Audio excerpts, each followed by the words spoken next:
ಎಲ್ರಿಗೂ ನಮಸ್ಕಾರ. ನೀವು ನೋಡ್ತಾ ಇದ್ದೀರಾ ಟಿವಿ ವಿಕ್ರಮ. ನಾನು ಮುಮ್ತಾಜ್ ಅಬ್ದುಲ್ ನಲ್ಲೆಡ್ಕ.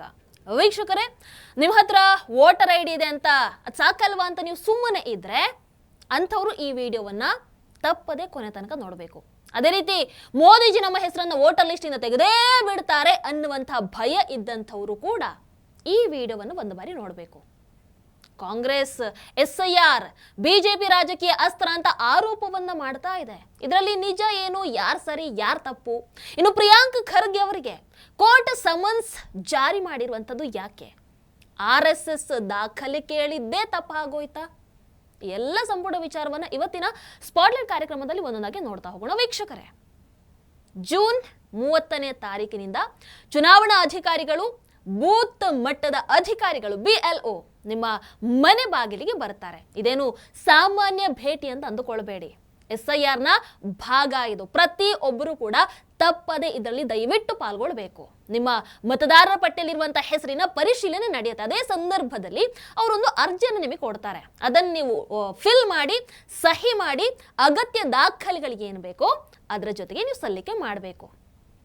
ನಾನು ಇದರಲ್ಲಿ ಪಾಲ್ಗೊಳ್ಳಲ್ಲ, ಇದು ಮೋದಿಜಿ ಪ್ಲಾನು, ನಮ್ಮ ಹೆಸರನ್ನ ತೆಗೆದೇ ಹಾಕಿ ಬಿಡ್ತಾರೆ ಅಂತ ಕಾಂಗ್ರೆಸ್ ಹೇಳೋದನ್ನ ಕೇಳಿ ಈ ಪ್ರಕ್ರಿಯೆಯಲ್ಲಿ ನೀವು ಭಾಗವಹಿಸಲಿಲ್ಲ ಅಂತ ಅಂದ್ರೆ ನಿಮ್ಮ ಹೆಸರು ಮತದಾರರ ಪಟ್ಟಿಯಲ್ಲಿ ಉಳಿಯದೇ ಇರುವಂತಹ ಸಾಧ್ಯತೆ ಇರುತ್ತೆ.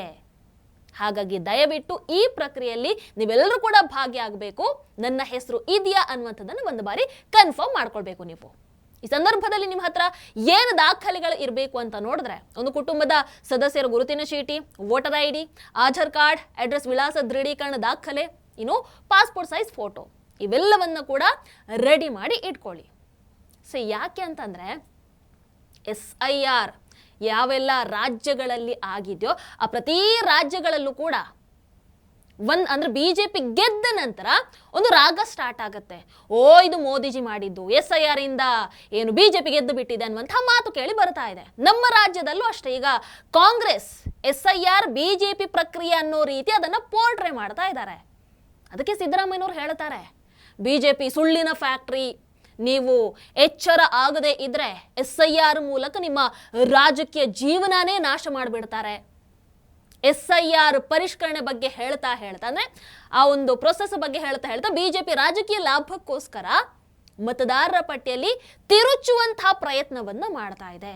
ಮತದಾರರ ಹಕ್ಕನ್ನ ರಕ್ಷಿಸೋದೇ ಸಂವಿಧಾನ ಹಾಗೆ ಪ್ರಜಾಪ್ರಭುತ್ವನ ರಕ್ಷಿಸೋದು ಅಂತ ಸಿದ್ದರಾಮಯ್ಯನವರು ಪಾಠ ಮಾಡ್ತಾರೆ. ಯಾರನ್ನು ಮತದಾರರ ಪಟ್ಟಿಯಿಂದ ಬಿಡ್ಬೋದು, ಯಾಕಂದ್ರೆ ಮತದಾರರ ಪಟ್ಟಿಯಿಂದ ಬಿಟ್ರೆ ಅವ್ರ ಹಕ್ಕೆಲ್ಲ ಕಸ್ಕೊಂಡಾಗುತ್ತೆ. ಮತದಾರರ ಪಟ್ಟಿಯಿಂದ ಎಲ್ಲರಿಗೂ ಸೇರಿಸಬೇಕಾಗಿರ್ತಕ್ಕಂಥದ್ದು ಚುನಾವಣಾ ಆಯೋಗದ ಜವಾಬ್ದಾರಿ. ಅರ್ಹತೆ ಇರ್ತಕ್ಕಂಥ ಮತದಾರ, ಅವನ ಹಕ್ಕು ಅವನು ಮತದಾರರ ಪಟ್ಟಿಯಿಂದ ಹೊರಗಡೆ ಇರಬಾರ್ದು. ಬಿಜೆಪಿಯವರು ಏನ್ ಮಾಡ್ತಾ ಇದ್ದಾರೆ, ನಮಗೆ ಕಾಂಗ್ರೆಸ್ಗೆ ಯಾರ್ಯಾರು ಓಟ್ ಹಾಕ್ತಾರೆ, ಬಡವರು, ರೈತರು, ಕಾರ್ಮಿಕರು, ಮಹಿಳೆಯರು, ಹಿಂದೂಗಳು, ಅಲ್ಪಸಂಖ್ಯಾತರು, ಇವರು ಓಟ್ಗಳನ್ನೇ ಎದುರಿಸಲಿಕ್ಕೆ ಪ್ರಾರಂಭ ಮಾಡ್ತಾರೆ. ಯಾಕಂತಂದ್ರೆ ಕಾಂಗ್ರೆಸ್ ಸೋಲು. ಆಮೇಲೆ ನಿಮಗೆ ಸಂವಿಧಾನಬದ್ಧವಾದಂತ ಚುನಾವಣಾ ಆಯೋಗ ಇಲ್ಲ, ಬಹುಮತ ಜನರ ಆಶೀರ್ವಾದ ಪಡ್ಕೊಂಡು ಅಧಿಕಾರಕ್ಕೆ ಬಂದಿಲ್ಲ, ಅವರು ಹಿಂಭಾಗಲಿಂದೇ ಬಂದಿರೋರು. ಯಾಕೆ ಅಂತಂದ್ರೆ ಅವರಿಗೆ ಪ್ರಜಾಪ್ರಭುತ್ವದಲ್ಲಿ ನಂಬಿಕೆ ಇಲ್ಲ, ಸಂವಿಧಾನದಲ್ಲಿ ನಂಬಿಕೆ ಇಲ್ಲ. ಬಾಬಾ ಸಾಹೇಬ್ ಅಂಬೇಡ್ಕರ್ ಅವರು ನಮಗೆ ಕೊಟ್ಟಿರ್ತಕ್ಕಂಥ ಸಂವಿಧಾನ ಇದೆಯಲ್ಲ, ಈ ಸಂವಿಧಾನದಲ್ಲಿ ನಂಬಿಕೆ ಇಲ್ಲ. ಪ್ರಜಾಪ್ರಭುತ್ವ ವಿರೋಧಿಗಳು ಯಾರು ಇದ್ರೆ, ಸಂವಿಧಾನದ ವಿರೋಧಿಗಳು ಯಾರು ಇದ್ರೆ ಅವರು ಭಾರತೀಯ ಜನತಾ ಪಕ್ಷದವರು ಅಂತ ತಿಳ್ಕೊಬೇಕು. ಮತದಾರರ ಬಗ್ಗೆ ಮಾತಾಡ್ತಾ ಇದ್ದೀರಾ, ಇವರದ್ದು ಏನು ಮಜಾ ನೋಡಿ. ಗ್ಯಾರಂಟಿ ಗ್ಯಾರಂಟಿ ಗ್ಯಾರಂಟಿ ಅಂತ ಹೇಳ್ಕೊಂಡು ಅಧಿಕಾರಕ್ಕೆ ಬಂದ್ರು. ಕೊನೆಗೆ ಈಗ ಗ್ಯಾರಂಟಿ ಹಣವನ್ನು ಕೊಡೋದಕ್ಕಾಗಲ್ಲ ಅಂತಂದಾಗ ಇವರು ಅನರ್ಹರಪ್ಪ, ಇಷ್ಟು ಮಂದಿ ಸತ್ತು ಹೋಗಿಬಿಟ್ಟಿದ್ದಾರೆ, ಇಂಥ ಒಂದಷ್ಟು ಕಾರಣಗಳನ್ನ ಕೊಟ್ಟು ಲಕ್ಷ ಲಕ್ಷ ಮಂದಿಯನ್ನ ಆ ಗ್ಯಾರಂಟಿಯಿಂದ ಹೊರಗಿಟ್ರಲ್ವಾ. ಇದು ನೀವು ಮತದಾರರ ಪರವಾಗಿ ನಿಂತ್ಕೊಂಡಿರುವಂಥದ್ದು, ಮತದಾರರಿಗೆ ಮಾಡುವಂಥ ಉಪಕಾರ, ದ್ರೋಹ ಅಲ್ಲ ಇದು. ಅಲ್ಲಿ ಬಿಡದಿ ರೈತರ ಕಣ್ಣೀರಿಗೂ ಕರಗದೆ ನಿಮ್ಮ ಭೂಮಿ ನಮಗೆ ಮುಖ್ಯ ಅಲ್ಲ, ನಮ್ಮ ಗುರಿನೇ ನಮಗೆ ಮುಖ್ಯ ಅನ್ನೋ ರೀತಿ ಬಿಡದಿ ಟೌನ್ಶಿಪ್ ವಿಚಾರದಲ್ಲಿ ನಡ್ಕೊಳ್ತಾ ಇದ್ದೀರಲ್ವಾ. ಇದ್ಯಾವ ನ್ಯಾಯ ನಿಮ್ಮದು? ಮತದಾರರಿಗೆ ಗೊತ್ತು, ಕಾಂಗ್ರೆಸ್ 60ರಿಂದ 70 ವರ್ಷಗಳ ಕಾಲ ಸುಳ್ಳು ಹೇಳ್ಕೊಂಡೇ ಅಧಿಕಾರಕ್ಕೆ ಬಂದಿರಬಹುದು, ಜನರ ಕಣ್ಣಿಗೆ ಮಣ್ಣೆರಚಿ ಅಧಿಕಾರವನ್ನು ಗಿಟ್ಟಿಸಿಕೊಂಡಿರಬಹುದು. ಆದರೆ ಈಗ ಹಾಗಿಲ್ವಲ್ಲ. ಸೋಷಿಯಲ್ ಮೀಡಿಯಾ ಯುಗ. ನಿಮ್ಮ ತಪ್ಪುಗಳು 100 ಇರುವಾಗ ಆಗ್ತಾ ಇರುವಂತ ಒಂದು ನ್ಯಾಯಯುತ ಪ್ರಕ್ರಿಯೆಯನ್ನ ಅದ್ ಹೆಂಗೆ ಸರಿಲ್ಲ ಅಂತ ಹೇಳ್ತೀರಾ? ಹೋಗ್ಲಿ, ಬಿಹಾರ, ಪಶ್ಚಿಮ ಬಂಗಾಳ, ಕೇರಳ, ತಮಿಳುನಾಡು ಎಲ್ಲ ಕಡೆ SIR ಆಯ್ತಲ್ವಾ? ಎಲ್ಲಾದ್ರೂ ಒಂದು ಕಡೆ ನಿಮಗೆ ತಪ್ಪು ಅಂತ ಪ್ರೂವ್ ಮಾಡೋದಕ್ಕಾಯ್ತಾ?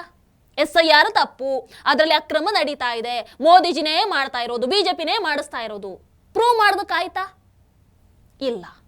ಸುಪ್ರೀಂ ಕೋರ್ಟ್ SIRಗೆ ಸಪೋರ್ಟ್ ಆಗಿ ನಿಲ್ತು. ಇನ್ನು ನೀವೆಲ್ಲ ಏನ್ ಹೇಳೋದು? ಅಂತಹ ಅಕ್ರಮ ನಿಜವಾಗ್ಲೂ ನಡೀತಾ ಇದ್ದಿದ್ರೆ ಬಹಳಷ್ಟು ರಾಜ್ಯಗಳಲ್ಲಿ ಆಯ್ತಲ್ವ ಇವರಿಗೆ? ಯಾಕೆ ಕೋರ್ಟ್ ಸುಮ್ಮನಿರ್ಬೇಕಾಗಿತ್ತು? ಯಾಕೆ ಸಪೋರ್ಟ್ ಮಾಡಬೇಕಾಗಿತ್ತು SIRಗೆ? 97 ಕ್ಷೇತ್ರಗಳಲ್ಲಿ ಕಾಂಗ್ರೆಸ್ ಬೆಂಬಲಿಗರ ಹೆಸರನ್ನ ಮತದಾರರ ಪಟ್ಟಿಯಿಂದ ಕೈ ಬಿಡೋದೆ ಅಂದ್ರೆ ಅವರನ್ನ ಹೊರಗೆ ಇಡುವಂಥದ್ದೇ ಬಿಜೆಪಿಯ ಪ್ಲಾನು. ಇದೇ ರೀತಿಯ SIR ಪ್ರಕ್ರಿಯೆಯನ್ನು ಬಿಜೆಪಿ ಆಡಳಿತದ ಬೇರೆ ಬೇರೆ ರಾಜ್ಯಗಳಲ್ಲೂ ಕೂಡ ಮಾಡಿದ್ದಾರೆ. ಈಗ ಕರ್ನಾಟಕದಲ್ಲೂ ಕೂಡ ಕಾಂಗ್ರೆಸ್ ಪರ ಮತದಾರರ ಹೆಸರನ್ನ ಅಂದ್ರೆ ಕಾಂಗ್ರೆಸ್ ಸಪೋರ್ಟ್ ಮಾಡೋರ ಹೆಸರನ್ನ ವೋಟರ್ ಲಿಸ್ಟ್ ಇಂದ ತೆಗೆದು ಹಾಕುವಂತಹ ಪ್ರಯತ್ನ ನಡೀತಾ ಇದೆ. ಮತದಾರರ ಪಟ್ಟಿಯಿಂದ ನಿಮ್ಮ ಹೆಸರು ಹೋಗ್ಬಿಡ್ತು ಅಂತಂದ್ರೆ ನೀವು ಮತದಾನದ ಹಕ್ಕು ಮಾತ್ರ ಕಳ್ಕೊಳ್ಳೋದಲ್ಲ, ಸರ್ಕಾರದ ಈ ಗ್ಯಾರಂಟಿ ಯೋಜನೆ ಆಗಿರಬಹುದು, ಇನ್ನು ಪಡಿತರ ವಿತರಣೆ ಆಗಿರ್ಬೋದು, ಸಾಮಾಜಿಕ ಭದ್ರತಾ ಪಿಂಚಣಿ, ಇವೆಲ್ಲವನ್ನು ಕೂಡ ನೀವು ಕಳ್ಕೊಳ್ಬೇಕಾಗತ್ತೆ ಅಂತ ಎಚ್ಚರಿಕೆಯನ್ನು ಕೊಡ್ತಾರೆ. ಅಲ್ಲ, ನೀವೇ ಮಾತಾಡ್ತಾ ಇರುವಂತದ್ದ? ಯಾವ ಗ್ಯಾರಂಟಿ ಬಗ್ಗೆ ಮಾತಾಡ್ತಾ ಇದ್ದೀರಾ? ಯಾವ ಪಿಂಚಣಿ ಬಗ್ಗೆ ಮಾತಾಡ್ತಾ ಇದ್ದೀರಾ? ಈಗಾಗಲೇ 16 ಲಕ್ಷ ಪಿಂಚಣಿದಾರರನ್ನ ಅದರಿಂದ ಹೊರಗೆ ಹಾಕಿದೀರಲ್ವಾ? ಜನರ ಅಳಲು ಕೇಳ್ತಾ ಇಲ್ವಾ? ಕಾಣಿಸ್ತಾ ಇಲ್ವಾ? ನೀವೇ ಹಾಕಿಬಿಟ್ಟಿದ್ದೀರಲ್ಲ ಹೊರಗೆ. 3.89 ಲಕ್ಷ ಗೃಹಲಕ್ಷ್ಮಿ ಫಲಾನುಭವಿಗಳು ಅನರ್ಹರು ಅಂತ ಹೊರಗೆ ಹಾಕಿಬಿಟ್ರಲ್ಲ. ಆರಂಭದಲ್ಲಿ ಎಲ್ರಿಗೂ ಫ್ರೀ ಅಂತ ಹೇಳಿ ಯಾಕೆ ಹಾಕಿದ್ರಿ? ಯಾವ ಪ್ರಕ್ರಿಯೆನೂ ಆಗದೆ ನೀವೇ ಎಲ್ಲರನ್ನು ಹೊರಗೆ ಇಡ್ತಾ ಇದ್ದೀರಲ್ವಾ? ಇನ್ಯಾವುದಕ್ಕೆ ನೀವು SIR ಮೇಲೆ ಹಾಕ್ತಾ ಇದ್ದೀರಾ? ಯಾಕೆ ಪ್ರತಿಯೊಂದನ್ನು ಕೂಡ ಮೋದಿಜಿ ಅವ್ರ ತಲೆಗೆ ಕಟ್ಟೋದಕ್ಕೆ ಹೋಗ್ತೀರಾ? ನಿಮ್ಮಿಂದ ಕೊಡೋದಕ್ಕಾಗ್ಲಿಲ್ಲ ಅಂತ ಹೇಳಿ. ಯಾಕೆ ಎಲ್ಲದಕ್ಕೂ ಮೋದಿಜಿನೇ ಕಾರಣ? ಈಗ SIR ಒಂದು ಚಾನ್ಸ್ ಸಿಕ್ಕಿದ್ಯಾ, ಎಲ್ಲದಕ್ಕೂ SIR ಕಾರಣ ಅಂತ ಯಾಕೆ ಅದ್ರ ಮೇಲೆ ಹಾಕ್ತಾ ಇದ್ದೀರಾ? ಇನ್ನು ಕಾಂಗ್ರೆಸ್ ವೋಟರ್ಸ್ ಅನ್ನ ಕೈ ಬಿಡೋದ್ರ ಬಗ್ಗೆ ಹೇಳ್ತಾ ಇದ್ದೀರಾ. ನಿಮಗೆ ಹಾಗಾದ್ರೆ ಕೇರಳದಲ್ಲಿ SIR ಯಾಕೆ ಸಮಸ್ಯೆ ಆಗ್ಲಿಲ್ಲ? ಅಲ್ಲಿ SIR ಸರಿ ಆಯ್ತಾ ನಿಮಗೆ? ಅಲ್ಲಿ ಹೆಂಗ್ ಕಾಂಗ್ರೆಸ್ ಗೆಲ್ತು? ತಮಿಳುನಾಡಲ್ಲಿ ಯಾಕೆ ಬಿಜೆಪಿ ಗೆಲ್ಲಿಲ್ಲ? ಅದ್ ಹೆಂಗ ಅಲ್ಲಿ ಟಿವಿಕೆ ಗೆಲ್ತು? ಅದ್ ಹೇಗೆ ಕಾಂಗ್ರೆಸ್ ಅಲ್ಲಿ ಹೋಗಿ ಟಿವಿಕೆ ಜೊತೆಗೆ ಕೈಯನ್ನು ಜೋಡಿಸ್ತು? ಯಾರ ಹತ್ರ ನೀವು ಇಂತಹ ಸುಳ್ಳುಗಳನ್ನು ಹೇಳ್ತಾ ಇದ್ದೀರಾ? ಯಾಕೆ ಇಂತಹ ನಾಟಕವನ್ನು ಮಾಡ್ತಾ ಇದ್ದೀರಾ? ನಿಮ್ಮ ಪರವಾಗಿರುವಂತಹ ರಾಜ್ಯಗಳಲ್ಲಿ SIR ಸರಿಯಾಗಿ ನಡೆದಿರುತ್ತೆ, ಅಲ್ಲಿ SIR ಸಮಸ್ಯೆನೇ ಬರಲ್ಲ. ಏನೋ ಒಂದು ಡೌಟ್ ಇರುತ್ತೆ ಅಂತಂದಾಗ ಅಕ್ರಮ ವಲಸಿಗರು ಜಾಸ್ತಿ ಇದ್ದಲ್ಲೇ ಕಾಂಗ್ರೆಸ್ಗೆ SIR ಬಗ್ಗೆ ಡೌಟ್ ಶುರುವಾಗೋದು. ವೆಸ್ಟ್ ಬೆಂಗಾಲ್ ಅಲ್ಲೂ ಅದೇ ಆಗಿದ್ದು. ಕರ್ನಾಟಕದಲ್ಲಿ ಈಗ ಆಗ್ತಾ ಇದೆ, ಯಾಕೆ ಗೊತ್ತಿಲ್ಲ. ಆಮೇಲೆ ಈ ಪ್ರಕ್ರಿಯೆ ಎಷ್ಟು ದಿನ ನಡೆಯುತ್ತೆ, ಹೇಗೆ ನಡೆಯುತ್ತೆ? ಬೈ ಚಾನ್ಸ್ ಇಲ್ಲಿ ಹೆಸರು ಬಿಟ್ಟು ಹೋದ್ರೆ ಏನ್ ಮಾಡೋದಪ್ಪ ಅಂತ ನೀವು ಅಂದುಕೊಳ್ತಾ ಇದ್ರೆ ಯಾರು ಟೆನ್ಷನ್ ಮಾಡ್ಕೊಳ್ಳುವಂತ ಅವಶ್ಯಕತೆನೇ ಇಲ್ಲ. ಎಲ್ಲದಕ್ಕೂ ಕೂಡ ಇಲ್ಲಿ ಅವಕಾಶ ಇರುತ್ತೆ. ನೋಡಿ, ಜೂನ್ 30ರಿಂದ ಜುಲೈ 29ರವರೆಗೆ ಮನೆ ಮನೆಗೆ ಅವರು ಭೇಟಿಯನ್ನು ಕೊಟ್ಟು ನಿಮ್ಮ ಮಾಹಿತಿಗಳನ್ನು ಸಂಗ್ರಹ ಮಾಡ್ತಾರೆ. ಆಗಸ್ಟ್ 5ನೇ ತಾರೀಕು ಕರಡು ಮತದಾರರ ಪಟ್ಟಿ ಪ್ರಕಟಣೆ ಆಗತ್ತೆ. ನೆಕ್ಸ್ಟ್ ಆಗಸ್ಟ್ 5ನೇ ತಾರೀಕಿನಿಂದ ಸೆಪ್ಟೆಂಬರ್ 4ರವರೆಗೆ ಕರಡು ಪಟ್ಟಿ ಆಕ್ಷೇಪಣೆ ಇರುತ್ತೆ, ಸಲಹೆಗಳನ್ನು ಸಲ್ಲಿಸೋದಕ್ಕೆ ಅವಕಾಶ ಇರುತ್ತೆ. ಆಗಸ್ಟ್ 5ರಿಂದ ಅಕ್ಟೋಬರ್ 3ರವರೆಗೆ ತಮ್ಮ ಆಕ್ಷೇಪಣೆಗಳ ವಿಚಾರಣೆ ಹಾಗೆ ವಿಲೇವಾರಿ ನಡೆಯುತ್ತೆ.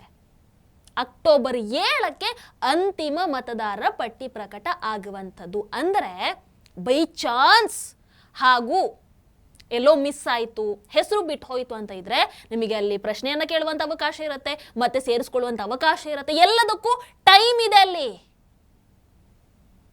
ಎಲ್ಲದಕ್ಕೂ ಅವಕಾಶ ಇರುತ್ತೆ. ಹಾಗಾಗಿ ಹೆದರುಕೊಳ್ಳುವಂಥ ಅವಶ್ಯಕತೆ ಏನಿಲ್ಲ, ಎಲ್ಲಿ ನನ್ನ ಹೆಸರನ್ನು ತೆಗೆದು ಹಾಕಿಬಿಡ್ತಾರೆ ಅಂತ.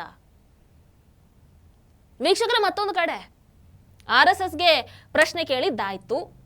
ಈಗ ಪ್ರಿಯಾಂಕ್ ಖರ್ಗೆ ಅವರ ಮುಂದಿನ ಈ ಪ್ರಶ್ನೆ ಸರದಿಯಲ್ಲಿ ಈಗ ಚುನಾವಣಾ ಆಯೋಗ ಇದೆ. ಪ್ರಶ್ನೆಯನ್ನು ಕೇಳಿಬಿಟ್ಟಿದ್ದಾರಂತೆ, ಉತ್ತರ ಇನ್ನೂ ಸಿಕ್ಕಿಲ್ಲ. SIR ಬಗ್ಗೆ ಸಂಪುಟದಲ್ಲೂ ಕೂಡ ಚರ್ಚೆಯನ್ನು ಮಾಡಿದ್ದೀವಿ. ಮುಖ್ಯ ಚುನಾವಣಾ ಅಧಿಕಾರಿಗಳಿಗೂ ಕೂಡ ಆಕ್ಷೇಪವನ್ನು ಸಲ್ಲಿಸಿದ್ದೀವಿ. ಯಾವ ಆಧಾರದ ಮೇಲೆ ಜನರನ್ನ ಮತದಾರರ ಪಟ್ಟಿಯಿಂದ ಹೊರಗೆ ಇಡ್ತೀರಿ? ಇದರ ಹಿಂದಿನ ತರ್ಕ ಏನು? ಚುನಾವಣಾ ಆಯೋಗವನ್ನ ಪ್ರಶ್ನೆ ಮಾಡಿದಾರಂತೆ. ಪಾಪ ಇನ್ನೂ ಉತ್ತರ ಸಿಕ್ಕಿಲ್ಲ. ಕೋರ್ಟ್ಗಳೇ ಈ ಹಿಂದಿನ ರಾಜ್ಯಗಳ ವಿಚಾರದಲ್ಲಿ ಉತ್ತರವನ್ನ ಕೊಟ್ಟಿರುವಾಗ ಅರ್ಥ ಆಗ್ತಾ ಇಲ್ಲ ಇನ್ನೂ ಯಾವ ಕ್ಲಾರಿಟಿ ಇವರಿಗೆ ಬೇಕು ಅಂತ. ತಮಗೆ ಬೇಕಾದ ವಿಚಾರದಲ್ಲಿ ತಾವು ಮಾಡಿದ್ದೇ ಸರಿ, ತಾವು ನಡ್ಕೊಳ್ತಾ ಇರೋದೇ ಸರಿ, ಆಗ್ತಾ ಇರುವಂತಹ ಪ್ರೊಸೆಸ್ ಎಲ್ಲವೂ ಕೂಡ ಸರಿ. ತಮಗೆ ಕಷ್ಟ ಅನಿಸುವಂತಹ ವಿಚಾರ ಬಂದಾಗ ಅಲ್ಲಿ ವಿರೋಧ, ಮೋದಿ, BJP ಎಲ್ಲವೂ ಬರುತ್ತೆ. ಯಾಕೆ ನಮ್ಮನ್ನ ಯಾರು ಕೇಳಲ್ಲ, ನಾವು ಮಾಡಿದ್ದೆ ನಡೆಯುತ್ತೆ ಅಂತಹ ಯೋಚನೆ ಏನಾದರೂ ಇರಬಹುದಾ? ಗೊತ್ತಿಲ್ಲ. ಅದಕ್ಕೆ ನೋಡಿ, ಈಗ RSS ವಿಚಾರದಲ್ಲಿ ಪ್ರಿಯಾಂಕ್ ಖರ್ಗೆ ಅವರಿಗೆ ನ್ಯಾಯಾಲಯ ಸಮನ್ಸ್ ಜಾರಿ ಮಾಡಿರುವಂಥದ್ದು. ಯಾಕೆ? ವಿಷಯ ಏನಾಯ್ತಪ್ಪ ಅಂತಂದ್ರೆ, ಕಳೆದ ವರ್ಷ ಅಂದ್ರೆ 2025 ಅಕ್ಟೋಬರ್ 14ನೇ ತಾರೀಕು ಪ್ರಿಯಾಂಕ್ ಖರ್ಗೆ ಅವರು RSS ಸದಸ್ಯರ ವಿರುದ್ಧ ಒಂದು ಟ್ವೀಟ್ ಅನ್ನ ಮಾಡ್ತಾರೆ. ಅವ್ರು ಮಾತ್ರ ಅಲ್ಲ, ಕಾಂಗ್ರೆಸ್ ಮುಖಂಡ ಮೊಹಮ್ಮದ್ ನಲ್ಲಪಾಡ್ ಅವರು ಒಂದು ಯೂಟ್ಯೂಬ್ ಚಾನೆಲ್ ಅಲ್ಲಿ RSS ವಿರುದ್ಧ ಅವಹೇಳನಕಾರಿ ಹೇಳಿಕೆಯನ್ನು ಕೊಡ್ತಾರೆ. ಹಾಗಾಗಿ RSS ಕಾರ್ಯಕರ್ತರಾದಂತಹ ತೇಜಸ್ ಅವರು ಏನು ಮಾಡ್ತಾರೆ, ಇವರ ಇಬ್ಬರ ವಿರುದ್ಧ ಒಂದು ಖಾಸಗಿ ದೂರನ್ನ ದಾಖಲು ಮಾಡ್ತಾರೆ. ಏನಂತ? RSS ಬಗ್ಗೆ ಈ ರೀತಿಯಾದಂತಹ ಅವಹೇಳನಕಾರಿ ಹೇಳಿಕೆ ಕೊಟ್ಟಿರೋದ್ರಿಂದ ಸಂಘದ ಘನತೆಗೆ ಇದರಿಂದ ಧಕ್ಕೆ ಆಗಿದೆ. ದೂರನ್ನ ದಾಖಲು ಮಾಡ್ತಾರೆ ತೇಜಸ್ ಅವರು. ಈಗ ಬೆಂಗಳೂರಿನ 42ನೇ ACJM ಕೋರ್ಟ್ ಗೃಹ ಸಚಿವ ಪ್ರಿಯಾಂಕ್ ಖರ್ಗೆ, ಅದೇ ರೀತಿ ಮೊಹಮ್ಮದ್ ಹ್ಯಾರಿಸ್ ನಲ್ಲಪಾಡ್ಗೆ ಸಮನ್ಸ್ ಜಾರಿ ಮಾಡೋದಕ್ಕೆ ಆದೇಶವನ್ನು ಹೊರಡಿಸಿತ್ತು. ಈಗ ಕ್ರಿಮಿನಲ್ ಮಾನನಷ್ಟ ಕೇಸ್ ವಿಚಾರಣೆಗೆ ಅಂಗೀಕಾರ ಮಾಡಿರುವಂತಹ ಕೋರ್ಟ್ ಮುಂದಿನ ತಿಂಗಳು ಅಂದ್ರೆ ಜುಲೈ 21ನೇ ತಾರೀಕು ಖುದ್ದಾಗಿ ಇಬ್ರು ಕೂಡ ಹಾಜರು ಆಗಲೇಬೇಕು ಅಂತ ಆದೇಶವನ್ನ ಕೊಟ್ಟಿರುವಂಥದ್ದು. ಸಂವಿಧಾನ, ಕಾನೂನು, ಪ್ರಜಾಪ್ರಭುತ್ವ ಎಲ್ಲರಿಗೂ ಒಂದೇ ಅಲ್ವಾ? ತಪ್ಪು ಯಾರು ಮಾಡಿದ್ರೂ ತಪ್ಪೆ. ಹಾಗಾಗಿ RSS ಉತ್ತರವನ್ನ ಕೊಡಬೇಕು, ಅದೇನು ದಾಖಲೆಯನ್ನ ಕೊಡಬೇಕು ಅಂತ ಹೇಳ್ತಾ ಇದ್ದಂತಹ ಪ್ರಿಯಾಂಕ್ ಖರ್ಗೆ ಅವರಿಗೆ ಇವತ್ತು RSS ಬಗ್ಗೆ ಅವಹೇಳನಕಾರಿ ಹೇಳಿಕೆಯ ವಿಚಾರವಾಗಿ ಕಾನೂನಿನ ಕಂಟಕ ಎದುರಾಗಿದೆ. ನೋಡೋಣ ಅದು ಮುಂದೆ ಏನಾಗತ್ತೆ ಅಂತ. ವೀಕ್ಷಕರೇ, ರಾಜಕೀಯ ಆರೋಪ ಪ್ರತ್ಯಾರೋಪಗಳು ಒಂದು ಕಡೆ ಇರಲಿ, ಆಗ್ತಾ ಇರುತ್ತೆ. ಬಟ್ ನಿಮ್ಮ ಮತದಾನದ ಹಕ್ಕು ನಿಮ್ಮ ಕೈಯಲ್ಲೇ ಇರುವಂಥದ್ದು. ಯಾರೋ ಏನೋ ಹೇಳ್ತಾರೆ ಅಂತ ದಯವಿಟ್ಟು ಪ್ಯಾನಿಕ್ ಆಗೋದಕ್ಕೆ ಹೋಗಬೇಡಿ. SIR ಇಂದ ಅಂಥದ್ದು ಏನೂ ಆಗಲ್ಲ. ಅಕ್ರಮವಾಗಿ ಇರೋರಿಗೆ ಮಾತ್ರ ಇಲ್ಲಿ ಟೆನ್ಷನ್ ಮಾಡ್ಕೊಳ್ಬೇಕಾಗತ್ತೆ. ಬೇರೆ ಯಾರು ಟೆನ್ಷನ್ ಮಾಡ್ಕೊಳ್ಳುವಂಥ ಅವಶ್ಯಕತೆ ಇಲ್ಲ. ನಿಮ್ಮ ವೋಟ್ ಭದ್ರವಾಗೇ ಇರುತ್ತೆ. ಬಟ್ ಚುನಾವಣಾಧಿಕಾರಿಗಳು BLO ಅವರೆಲ್ಲ ಬಂದಾಗ ಅಗತ್ಯ ದಾಖಲೆಗಳನ್ನು ಕೊಟ್ಟು ನಿಮ್ಮ ಹೆಸರು ಮತದಾರರ ಪಟ್ಟಿಯಲ್ಲಿ ಇದೆಯಾ ಅನ್ನುವಂಥದ್ದನ್ನು ಕನ್ಫರ್ಮ್ ಮಾಡ್ಕೊಳ್ಳಿ. ಬಾಕಿ ಅದೇನೋ ಒಂದಷ್ಟು ಆರೋಪಗಳನ್ನೆಲ್ಲ ಮಾಡ್ತಾ ಇದ್ದಾರಲ್ವ, ಅದಕ್ಕೆ ಉತ್ತರವನ್ನು ಯಾವ ರೀತಿ ಪ್ರಿಯಾಂಕ್ ಖರ್ಗೆ ಅವರಿಗೆ ಕಾನೂನು ಕೊಡ್ತಾ ಇದೆಯೋ ಅದೇ ರೀತಿ ಈ ವಿಚಾರದಲ್ಲೂ ಕೂಡ, SIR ವಿಚಾರದಲ್ಲೂ ಕೂಡ ಚುನಾವಣಾ ಆಯೋಗ ಆಗಿರಬಹುದು, ನ್ಯಾಯಾಲಯ ಆಗಿರಬಹುದು, ಅವೆಲ್ಲದಕ್ಕೂ ಕೂಡ ಅದನ್ನು ನೋಡ್ಕೊಳ್ಳುತ್ತೆ, ಅದಕ್ಕೆ ಉತ್ತರವನ್ನ ಕೊಟ್ಟೇ ಕೊಡುತ್ತೆ ಅಷ್ಟೇ. ಇದರ ಬಗ್ಗೆ ನಿಮ್ಮ ಅಭಿಪ್ರಾಯನೂ ಕಮೆಂಟ್ ಮಾಡಿ ತಿಳಿಸಿ. ನಮಸ್ಕಾರ. ಟಿವಿ ವಿಕ್ರಮ, ದೇಶ ನಿಮ್ಮ ಕೈಯಲ್ಲಿ. ಈ ಕಾರ್ಯಕ್ರಮ ನಿಮಗೆ ಇಷ್ಟ ಆಗಿದ್ದಲ್ಲಿ ಲೈಕ್, ಶೇರ್ ಹಾಗೂ ಕಮೆಂಟ್ ಮಾಡಿ. ಟಿವಿ ವಿಕ್ರಮದ ಕಾರ್ಯಕ್ರಮಗಳನ್ನು ನಿರಂತರವಾಗಿ ವೀಕ್ಷಿಸಲು ಸಬ್ಸ್ಕ್ರೈಬ್ ಮಾಡಿ, ಬೆಲ್ ಐಕನ್ ಒತ್ತಿ.